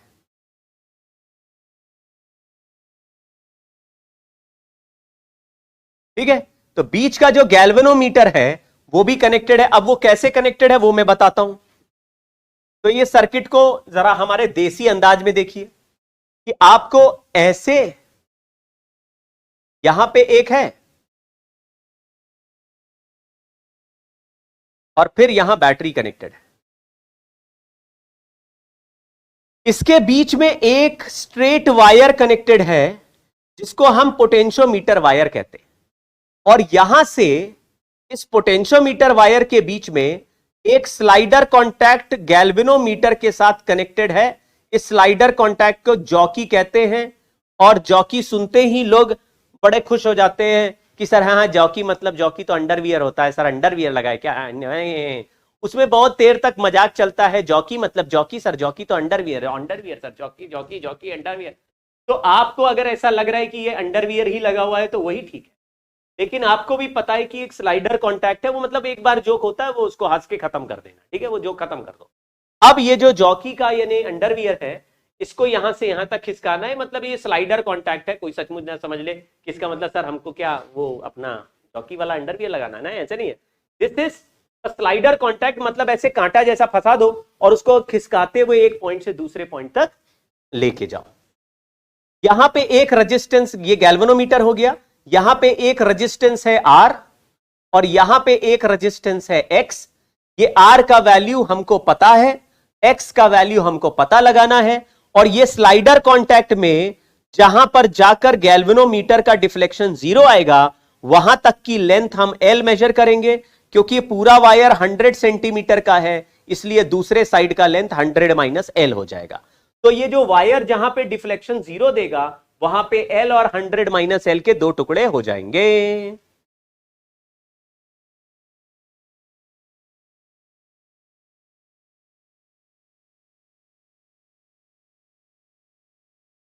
हाँ, पेन जैसा होता है, यहां पे पेन जैसा ही बना हुआ, पेन जैसा होता है जिसके पीछे वायर लगा होता है और वो गैल्वेनोमीटर से कनेक्टेड भी रहता है। तो होता ऐसा है। ठीक है, यहां पे रेजिस्टेंस बॉक्स है जिसमें नोन रेजिस्टेंस है, यहां पे अननोन रेजिस्टेंस है, और ये स्लाइडर कॉन्टैक्ट है जो इस वायर पे एक एंड से दूसरे एंड के बीच में खिसक सकता है, उसके ऊपर एक स्केल लगा है जिसपे रीडिंग आती है। जैसे यहां पे रीडिंग 46 आ रही है, तो 46 रीडिंग मतलब इधर का लेंथ 46 हो गया, तो इधर का लेंथ 54 हो गया। तो L और 100 माइनस L लेंथ मिल जाएगा। तो आपको रेजिस्टेंस के लिए क्या करना है कि जैसे L लेंथ है तो उसका रेजिस्टेंस आ जाएगा रो L बाई ए, और 100 माइनस L का रेजिस्टेंस हो जाएगा rho into 100 minus L by ए। तो R के नीचे रो L बाई ए और X के नीचे rho into 100 minus L by ए। क्योंकि गैल्वेनोमीटर का डिफ्लेक्शन 0 हो गया, यानी कि व्हीटस्टोन ब्रिज बैलेंस हो गया। Wheatstone bridge is balance.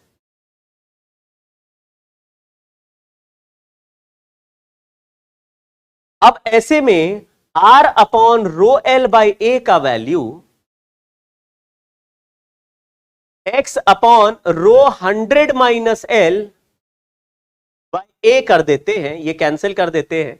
तो X का वैल्यू जो अननोन रेजिस्टेंस है वो R into 100 minus L upon L हो जाएगा।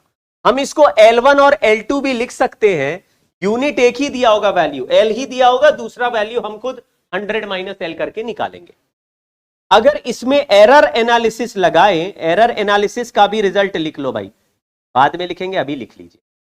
तो delta X by X equal to delta R by R plus delta L by L plus delta L by 100 minus L.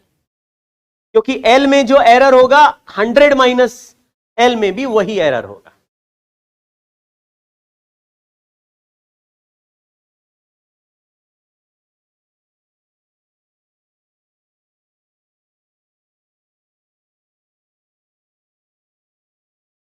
ठीक है, ये एरर एनालिसिस लिख दो। मतलब अगर एरर निकाला जाएगा एक्स में कि भाई अगर रेजिस्टेंस में 1% एरर है और वैल्यू में भी this value has some percentage error, तो what is total percentage error in unknown resistance, ऐसा एरर का सवाल आया तो ऐसे लिख देना। एरर वाला क्वेश्चन आ चुका है 2 बार, इसलिए मैंने अलग से लिखा दिया है, कभी गड़बड़ नहीं करना।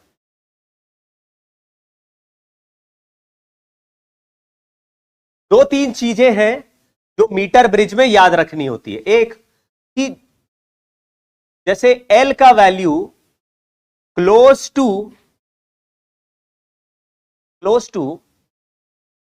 50 सेंटीमीटर हो, यानी कि मिड पॉइंट पर बैलेंस हो,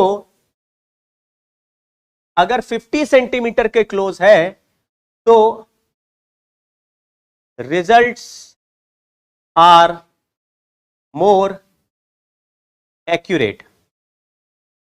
कोई कहता है हमने 2 बार एक्सपेरिमेंट किया, एक बार रेजिस्टेंस R1 के साथ किया तो बैलेंसिंग लेंथ यानी गैल्वेनोमीटर लेंथ में गैल्वेनोमीटर 0 हुआ 30 सेंटीमीटर पे, और दूसरी बार किसी R2 रेजिस्टेंस के साथ किया तब गैल्वेनोमीटर का डिफ्लेक्शन 0 आया 45 सेंटीमीटर पे। दोनों से आंसर आया एक्स का 2 अलग अलग values slightly close to each other जरूर आए, लेकिन 2 अलग अलग वैल्यूज आए। तो बताइए कौन सा वैल्यू एक्यूरेट ज्यादा माना जाएगा? आप बोलेंगे जो क्लोज रहता है 50 सेंटीमीटर के। क्यों? क्योंकि अगर एक नंबर बहुत छोटा करोगे तो दूसरा नंबर बड़ा हो जाएगा, जो छोटा हो जाएगा उसका डिनोमिनेटर छोटा हो जाएगा तो एरर बढ़ जाएगा। अगर तुमने बोला हमने 30 सेंटीमीटर यहां लिखा तो 30 के करस्पॉन्डिंग एरर 50 के करस्पॉन्डिंग एरर से ज्यादा आएगा। ऐसे ही अगर तुम 80-90 पर बैलेंस करोगे तो ये 80-90 हो जाएगा, लेकिन उधर दूसरे वाला 20-30 हो जाएगा, 20-10 हो जाएगा, तो इसका एरर बढ़ जाएगा। कहने का मतलब अगर दोनों 50 के आसपास होंगे तो अमाउंट ऑफ एरर या एक्यूरेसी में वेरिएशन थोड़ा मतलब डिफरेंस विद एक्चुअल वैल्यू थोड़ा सा कम होगा। तो ऐसा बोलते हैं कि अगर तुम्हारे पास 2-3 रीडिंग है, एक 48 सेंटीमीटर है, एक 40 सेंटीमीटर है, एक 25 सेंटीमीटर है, तो 40 और 25 में से कौन सी रीडिंग पे ज्यादा भरोसा करोगे? आपको 48 वाला रीडिंग ज्यादा बेटर लग रहा है। दूसरा इसमें एक पॉइंट होता है एंड करेक्शन। एंड करेक्शन एक बार हमने वेव में भी देखा था, जब पाइप होता है तो एक्स्ट्रा लेंथ होती है, यहां पर भी एंड करेक्शन का मतलब extra length at ends A and B. जैसे पोटेंशियल, ये जो मीटर ब्रिज का जो वायर है वो 100 सेंटीमीटर का होता है, इस एंड ए बी के बीच में गैप भी 100 सेंटीमीटर होता है, लेकिन 100 सेंटीमीटर के गैप में 100 सेंटीमीटर का वायर नहीं होता। वायर का 1-2 सेंटीमीटर इधर लपेट देते हैं, 1-2 सेंटीमीटर इधर लपेट देते हैं, तो actual length of wire 100 centimetre से ज्यादा होती है। तो यहां से यहां तक का गैप 100 सेंटीमीटर है। मान लो बैलेंसिंग लेंथ यानी गैल्वेनोमीटर 0 हुआ इधर से एल लेंथ पे, तो इधर का लेंथ हमको दिख रहा है 100 माइनस एल, लेकिन यहां पे end correction delta L A है और यहां पे end correction delta L B है, तो हम इफेक्टिव लेंथ ऑफ एल को L plus delta L A लिख देंगे और effective length of 100 minus L को 100 minus L plus delta L B लिख देंगे। ऐसा करने से आपको लगेगा कि एक्चुअल लेंथ तो उससे बड़ा है। किससे बड़ा है? 100 से बड़ा हो गया। देखो फिर से समझो, एक मीटर ब्रिज में ए और बी दो एंड्स हैं। अगर तुमने बोला इधर से 1 सेंटीमीटर एक्स्ट्रा लपेटा है और इधर 2 सेंटीमीटर एक्स्ट्रा लपेटा है, तो तुम कहोगे sir total length of wire तो 103 सेंटीमीटर हो गया। फिर मैंने कहा कि अगर मेरा बैलेंस लेंथ 44 सेंटीमीटर पे आया जबकि इधर 1 सेंटीमीटर का एंड करेक्शन है, तो 44 का रीडिंग 45 हो जाएगा। इधर 44 है तो उधर 56 है, लेकिन आपने कहा इधर 2 सेंटीमीटर का एंड करेक्शन है तो 56 का लेंथ 58 हो जाएगा। तो जब हम फॉर्मूला लगाएंगे x equal to R into 100 minus L plus delta L B upon L plus delta L A, तो ये जो दो एंड्स के एंड करेक्शन है उसके रीडिंग में ऐड कर देने, सब्ट्रैक्ट नहीं, हमेशा ऐड कर देंगे, एक्स्ट्रा लेंथ हमेशा बढ़ जाएगी। तो आप कहेंगे जो रीडिंग दिया है और जो आंसर आ रहा है उसमें अंतर है। क्यों? क्योंकि एंड करेक्शन लेंथ को बढ़ा देगा। वेव में ऐसा ही था, बट वेव में एंड करेक्शन से पाइप की लेंथ इंक्रीज हो जाती थी। याद है क्या? अगर पाइप अगर ओपन है तो दोनों साइड एंड करेक्शन ऐड कर देते थे, पाइप अगर क्लोज है तो दोनों साइड एंड करेक्शन नहीं करते थे, एक ही साइड, क्लोज्ड पाइप में एक ही साइड एंड करेक्शन होता था। शायद आपको याद आ गया होगा। हाँ, X एक अननोन रेजिस्टेंस है जिसका वैल्यू हमें पता लगाना है। R रेजिस्टेंस बॉक्स से सेलेक्टेड एक रेजिस्टेंस है।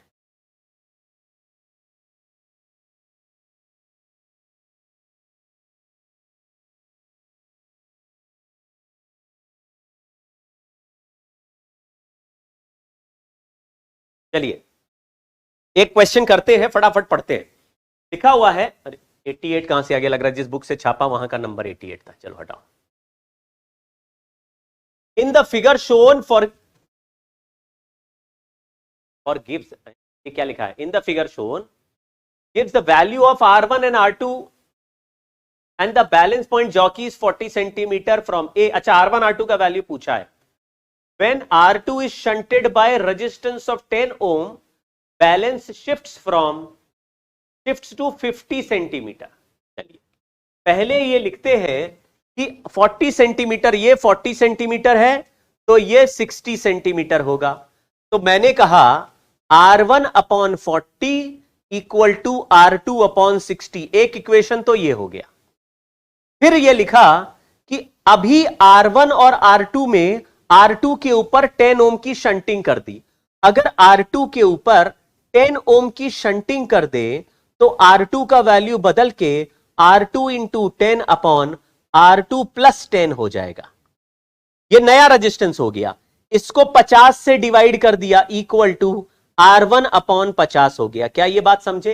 बोल रहा है कि अगर शंट कर दिया तो बैलेंस शिफ्ट्स टू 50 सेंटीमीटर। इसका मतलब है दोनों साइड 50-50 सेंटीमीटर हो गए, तो 50 से 50 तो कैंसिल हो गया, R1 इक्वल टू R2 आ गया। यहां पे कैंसिल करेंगे तो ये R2 की जगह या R1 की जगह 2R/3 यानी R1 इक्वल टू 2R2/3 लिख सकते हैं, यहां लिख सकते हैं। तो मैंने रिप्लेस कर दिया, तो जगह की कमी हो जाती मेरी लाइफ में।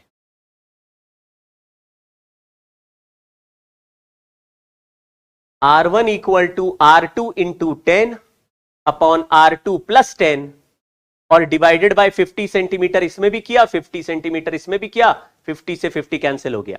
अब R1 की जगह लिखा 2R2 by 3 equal to R2 into 10 upon R2 plus 10।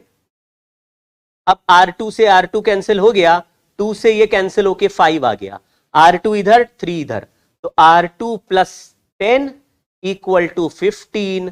R2 का वैल्यू आया 5।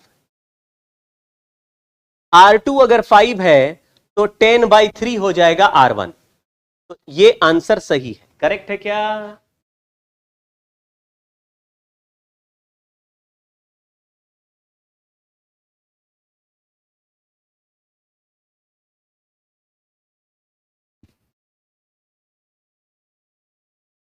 For given values of R1 and R2। बहुत अच्छे।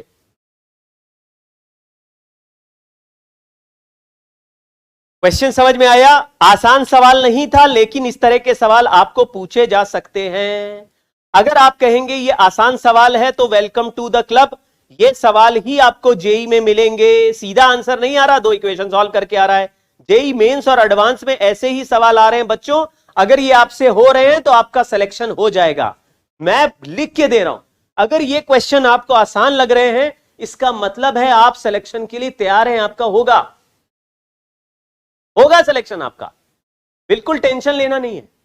आसान लग रहा है तो आपका सिलेक्शन होगा, अगर मुश्किल लग रहा है तो फिर दिक्कत है। अभी तब तक पढ़ना है जब तक ये इजी लगने लगे। मतलब यही नहीं, इसी तरह के सवाल। चलिए एक क्वेश्चन और करते हैं। लिखा है a metre bridge experiment, null point is observe 20 centimetre from one end of the wire when resistance X is balanced against another resistance Y। और लिखा है if X is less than Y, यानी कि 20 सेंटीमीटर X के नीचे होगा और Y के नीचे 80 सेंटीमीटर होगा। इसका मतलब यह भी हो गया कि Y का वैल्यू X से 4 टाइम्स बड़ा है। तो पहले तो हमने यही लिख दिया Y is equal to 4X। ये कोई समझा क्या? नहीं समझा तो ऐसे लिख दो X upon 20 equal to Y upon 80। आप इसको कैंसिल करो, ये आ जाएगा। देखो जैसे ही मुझे 1:4 का दिखा, 1:4 हो गया। Then where will be the new position of null point if of the same end if one decides to balance a resistance 4x against y? बताओ भैया, देखते ही आंसर बता सकते हो।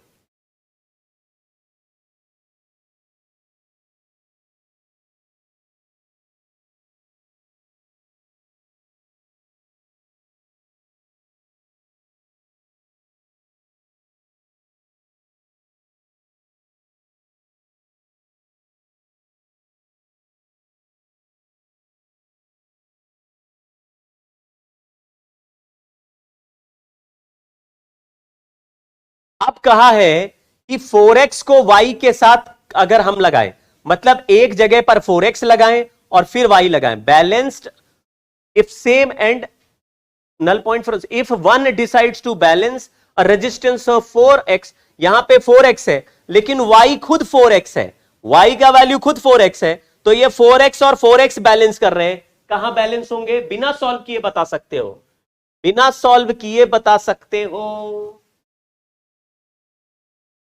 थोड़ा दिमाग लगाओ बच्चों। बोल रहा है कि 4x को y के साथ करो।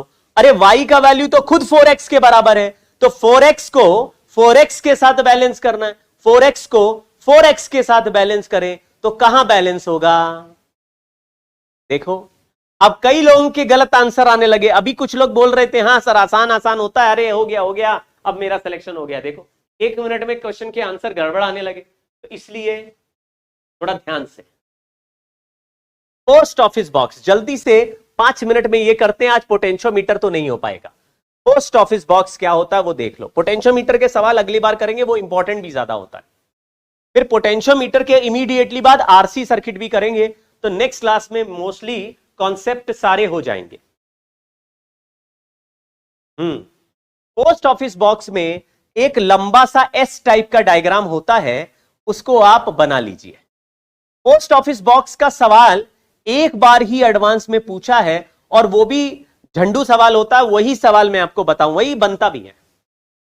पोस्ट ऑफिस बॉक्स में उल्टा सा बना दिया हमने, एस ऐसे बना, एस बना लो, एस, ये एस बना लिया। उधर भी बना सकते थे ऐसे। यहां पे ए बी सी 3 स्क्रू लगा दिए और चौथा डी यहां लगा दिया। याद रखिएगा पोस्ट ऑफिस बॉक्स एक व्हीट स्टोन ब्रिज है।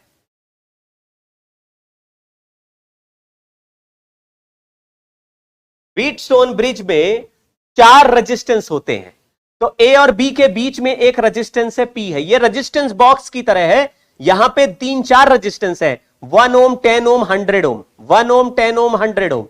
और बी और सी के बीच में भी एक रेजिस्टेंस है जो कि क्यू है, और यहां पर भी रेजिस्टेंस बॉक्स की तरह अलग अलग रेजिस्टेंस है, 1 ओम, 10 ओम, 100 ओम, 1 ओम, 10 ओम, 100 ओम। तो 3 यहां ले लिए, 3 यहां ले लिए, इनमें से कोई एक चूज करना है हमें। तो एक की होगी जो कि हम हटाएंगे, वो रेजिस्टेंस चूज हो जाएगा। फिर से सुनो, यहां पे 3 रेजिस्टेंस हैं, छुपे हुए हैं, इस स्ट्रिप में छुपे हुए लगे हुए हैं, उनमें से कोई एक स्ट्रिप, एक रेजिस्टेंस चूज करना है। 1 कर सकते हैं, 1 और 100 कर सकते हैं, 100 और 1 कर सकते हैं। इससे पी और क्यू का अलग अलग रेशियो आएगा। सी से डी के बीच में बहुत सारे छोटे छोटे रेजिस्टेंस हैं जिनको हम वेरिएबल रेजिस्टेंस बोल रहे हैं। जैसे यहां पे 1 ओम है, फिर 2 ओम है, फिर 4 ओम है। तो सर 1 ओम, 2 ओम, 4 क्यों है? क्योंकि 1 हटाया तो 1 आ गया, 1 ओम। अगर 2 भी हटा दिया, 2 वाला की भी हटा दिया तो 2 भी आ गया, तो 1 + 2 सीरीज हो गए तो 3 हो गया। अगर 1 वापस रख दिया, केवल 2 हटाया तो 2 आ गया। अगर 1 और 4 हटाए तो 5 आ गया। 1 वापस रख दिया, 1 और 2 हटाए तो 6 आ गया। अगर 1, 2 और 4 तीनों हटा दिए तो 7 आ गया। तो थोड़ा थोड़ा आपको खेल समझ में आ रहा होगा कि ऐसे बहुत सारे कीज हैं जिसमें ग्रेजुअली इंक्रीजिंग रेजिस्टेंस के चुपचाप वायर लगे। यहां तक मान लो 100, 150, 200 या 1000 ओम तक का वायर यहां पे रेजिस्टेंस बना रहा है। तो मतलब अलग अलग कीज है। यहां पे एक की है जो 1 ओम की है, यहां पे एक की है जो 2 ओम की है। तो 2 ओम की हटाई मतलब इस पूरे स्ट्रिप का रेजिस्टेंस 2 ओम हो जाएगा। 1 ओम की हटाई तो पूरे स्ट्रिप का रेजिस्टेंस 1 ओम। 1 और 2 दोनों हटाया तो पूरे स्ट्रिप का रेजिस्टेंस 3 ओम। इसी तरह से बढ़ती कीज के रेजिस्टेंस यहां से यहां तक लगे। तो 3 रेजिस्टेंस हो गए, पी, क्यू, और इसको मैं बोल रहा हूं आर। यहां पे जो रेजिस्टेंस है वो वेरिएबल है, वो आर है। तो चौथा रेजिस्टेंस कहां लगाएंगे? चौथा आप ए और डी के बीच में लगाएंगे। ये अननोन रेजिस्टेंस एक्स है। ऐसा आपको स्ट्रिप मिलेगा। करना क्या है देखो ध्यान से, एक ए है, एक पॉइंट बी है, ए और बी के बीच में रेजिस्टेंस क्यू है, फिर एक पॉइंट सी है, इसके बीच में रेजिस्टेंस ये पी है, ये क्यू है, बी से सी का। देखो आप, सी से डी का रेजिस्टेंस, सी से डी का रेजिस्टेंस आर है, ये वेरिएबल है। तो बची जगह एक्स, एक्स ए और डी के बीच में लगाया। देखो एक्स अलग से वायर है जो मैंने लगाया ए से डी के बीच में। अब बताओ गैल्वेनोमीटर कहां लगाएं? आप कहेंगे या तो ए और सी के बीच में लगा लो या बी और डी के बीच में। मान लो गैल्वेनोमीटर मैंने बी और डी के बीच में लगाया। कैसे? गैल्वेनोमीटर बी और डी के बीच में लगाना, यहां से खींचा, गैल्वेनोमीटर लिया और यहां पे बी और डी के बीच में लगा दिया। गैल्वेनोमीटर बी और डी के बीच में। तो बैटरी कहां लगाएंगे? बैटरी ए और सी के बीच में लगाएंगे। तो देखो एक कनेक्शन ए से लिया, बैटरी लगाया, और एक कनेक्शन सी में भेज दिया, ये बैटरी लगा दिया ए और सी के बीच में। तो आपको सर्किट दिया जाएगा। अगर बैटरी बी और डी के बीच में लगाई जाती तो फिर गैल्वेनोमीटर ए और सी के बीच में लगा देते। यही सवाल जेई में पूछा गया था। क्या पूछा था? ये सारे कनेक्शन दे दिए, गैल्वेनोमीटर का कनेक्शन पूछा कि 2 पॉइंट के बीच में लगाएंगे। जेई एडवांस का सवाल है। लेकिन बैटरी लगा रखी थी ए और सी के बीच में, तो बचे 2 पॉइंट कौन से? बी और डी, उनके बीच में गैल्वेनोमीटर लगेगा। बस यही है।